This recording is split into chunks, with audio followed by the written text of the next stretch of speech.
एक चीज़ बोलना भूल गया जो खबरस्तान की बात की हमारे सुधीर रेड्डी साहब ने, मैं भूल गया।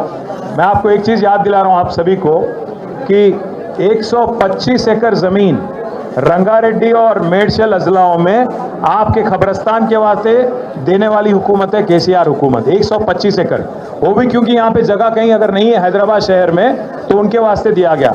साथ ही साथ चेस्ट हॉस्पिटल में जो ज़मीन है, मैं आपसे वादा कर रहा हूँ आज किसी वजह से वो हमारे से अगर गलती भी हो गई, अगर हमारे से छूट भी हो गई, मैं वादा कर रहा हूँ आपसे, हम लड़ेंगे हुकूमत से, आपको दिलाने की कोशिश करेंगे।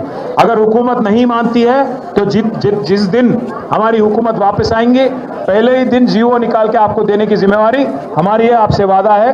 और ज़रूर आपका दुआ और आपके आशीर्वाद से केसीआर साहब फिर वजीर बनेंगे, वजीर आला बनेंगे और इंसाफ करेंगे आपके साथ। शुक्रिया आपका। सिख कम्युनिटी सम्मान చేస్తాడు। सिख कम्युनिटी सामने आ जाइए। रमेश